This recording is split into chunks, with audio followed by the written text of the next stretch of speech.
So welcome, Dr. Nico. Thank you for inviting me. For sure. So we met about 2 years ago. Yeah, First as a volunteer, you are a keen photographer. You're a keen photographer, trail runner, a doctor. Congratulations! You thanks. Recently, yes. recently got your PhD, and you also have a hiking photography thing, which we'll talk about later. Sure. But may I invite you to maybe tell the audience who you are and your expertise? Great. So yeah, I'm a doctor in paleontology and evolutionary biology. So I work on understanding how the animal evolved through times because I have always been interested in nature and animals. So it's good for me to try to understand the story behind how animal can adapt nowadays, but also when we look in the past, you have a huge diversity of form and shape for every animal. So yeah, it has always interested me. So I was like, why not studying this?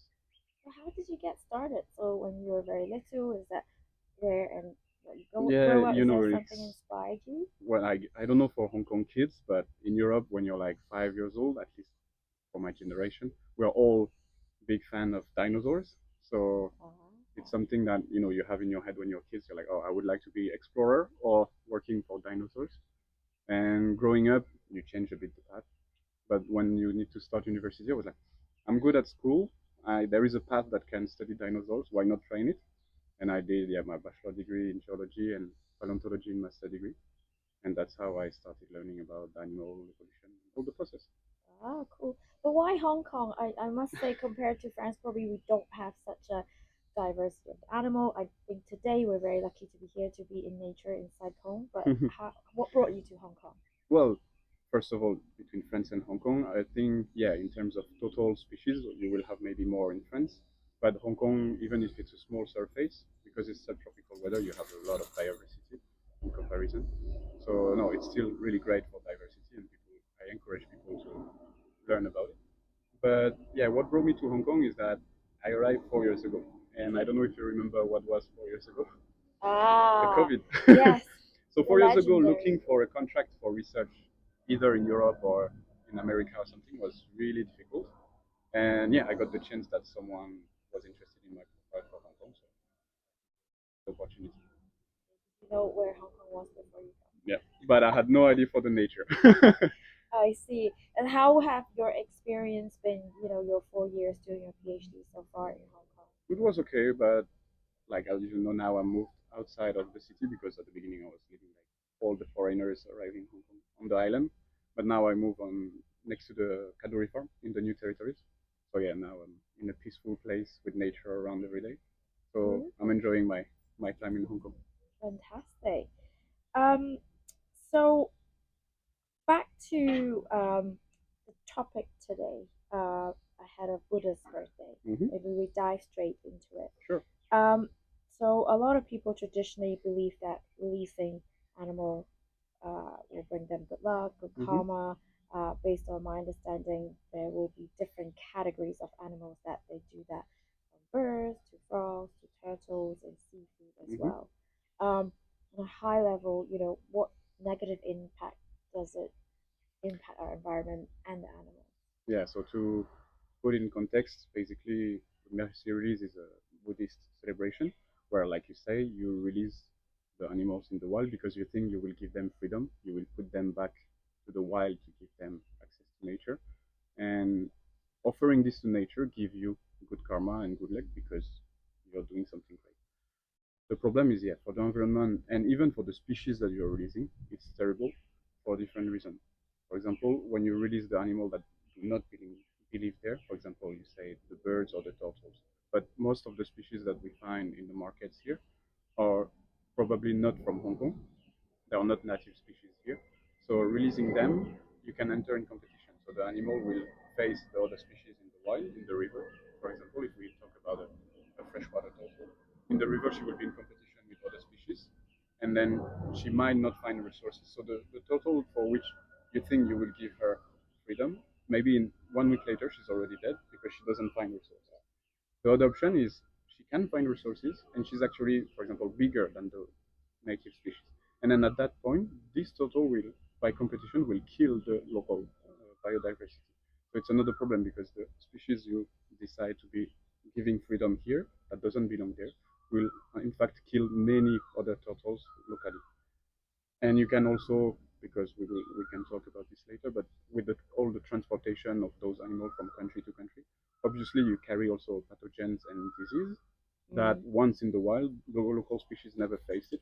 And it will be even more dramatic because you can have an entire population in one of the country parks, for example, that can die from the spreading of the disease. So if we have to prioritize, like, is there a category specifically more serious or in danger for these animals? Because I know that I've seen photos, frogs, people do it sort of in bulk.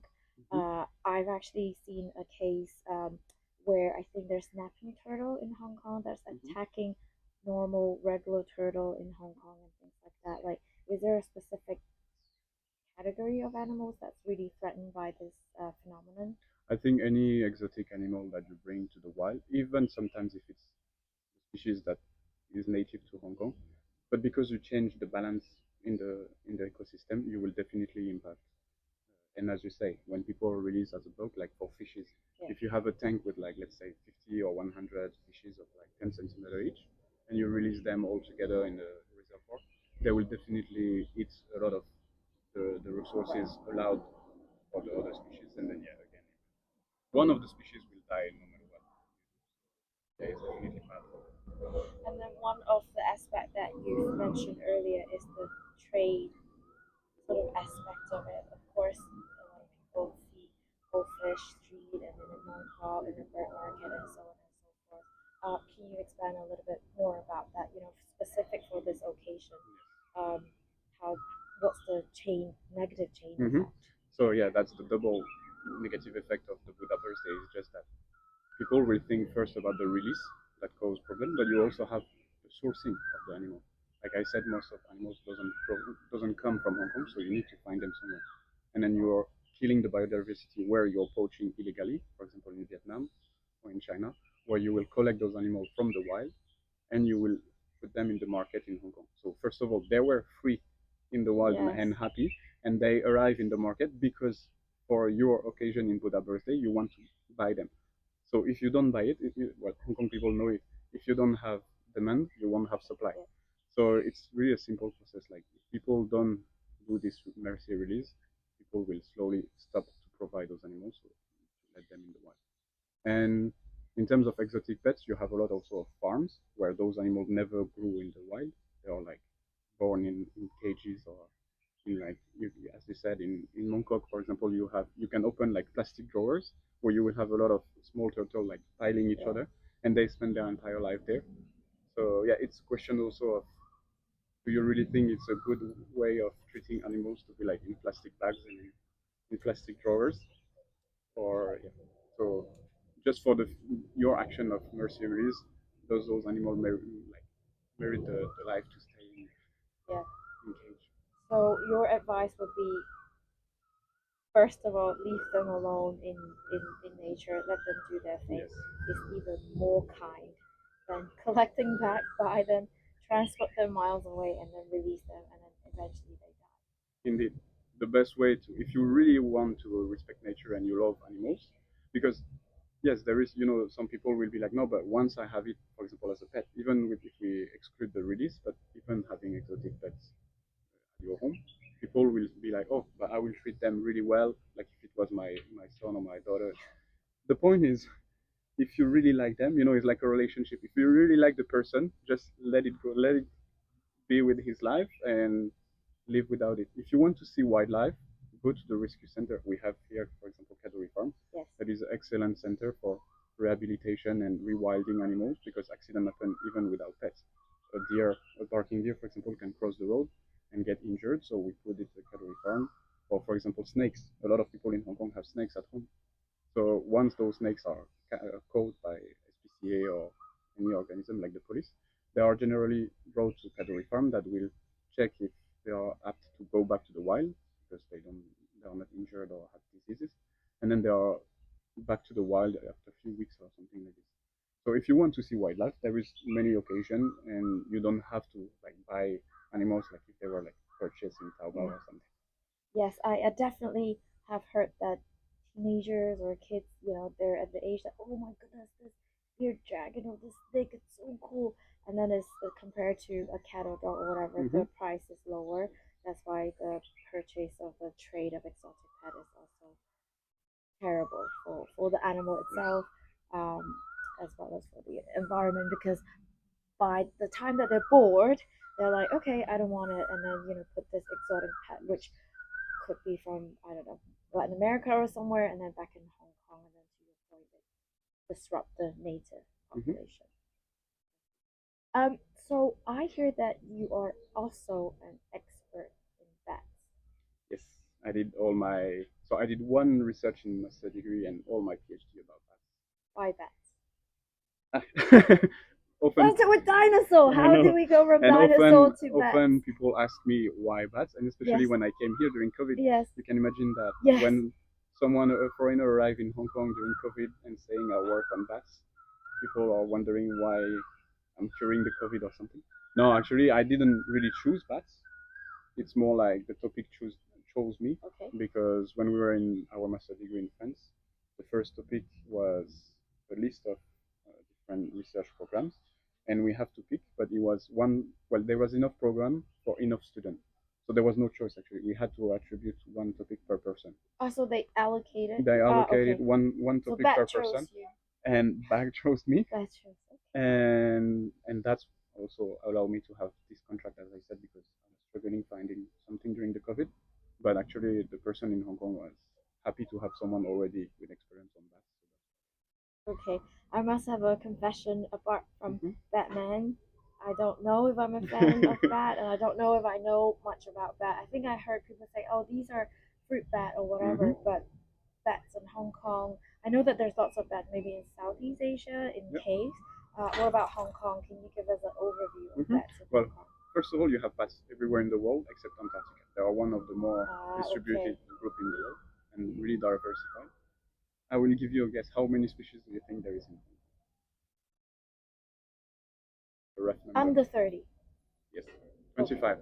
Ooh, but people are really shocked usually because they don't even see them. Where actually bats in Hong Kong, you can see them everywhere, especially now that the weather starts to get warmer. In the city, they are not really bothered, I would say, by the light, and they actually, for the one that eat insects, they like to be next to the park, like Victoria Park, typically on the island, because with the light, all the butterfly, the moth, and the mosquitoes will stay there. So it's like a buffet feast. For the bats. But yeah, as you said, you're not really confident with bats, and it's a bit the general idea in the world, but because we have a bad perception, actually Chinese have a good perception. Bats is good fortune in China. I did not know that. Yes. And but don't catch and release bats, right? No. Okay. All right. That's again the thing. You can love them, but don't touch them, because we know bats can give diseases. Because they have actually a really good immune system. So for them, they are not affected by viruses or bacteria, most of them. But then they can transmit it if you like get in contact with them, with the saliva or with the poop or with the bat itself. But why I say don't touch them is more because they are flying, so the wings are extremely thin and the bones are really light. So if you catch it improperly, you can break the bat, and then the bat will die just because she can fly and cannot kill herself. But globally, bats are really nice. So as I said, you have 25 species in Hong Kong, and in the world you have almost 1,500 species. And out of this, one species in South America drink blood.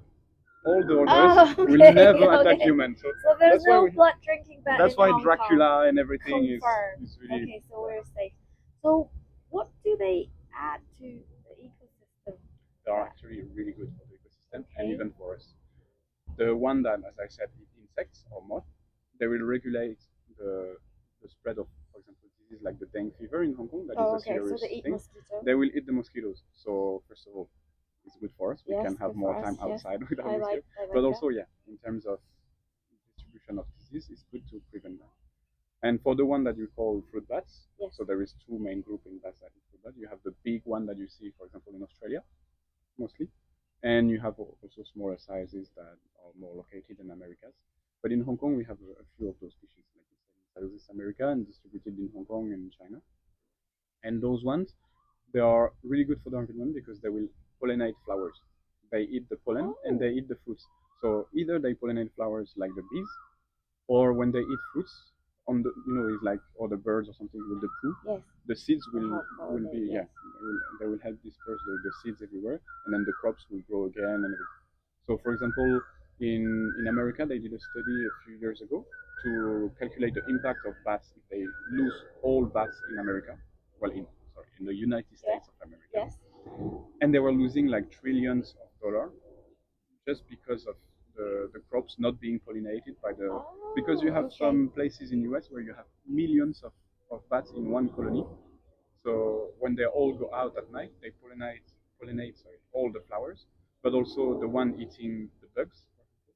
They will avoid that the crops get destroyed by insects or something. So for us also, it's really good, and for the environment, of So course. are they in danger? help. Are we threatening them then if they're so helpful globally? So what bad things are humans doing to Well, bats? generally speaking, like all the other species, we can talk about climate change, but it's quite a broad topic. But you have people hunting them for bushmeat, for food. So if you talk about like one snack here and there, it's still okay to. But in some country in Africa or in Asia, you can count in hundreds of thousands of bats in one season that will be hunted. So you can imagine that such a population of bats removed from the environment will really impact the ecosystem and the balance of the biodiversity.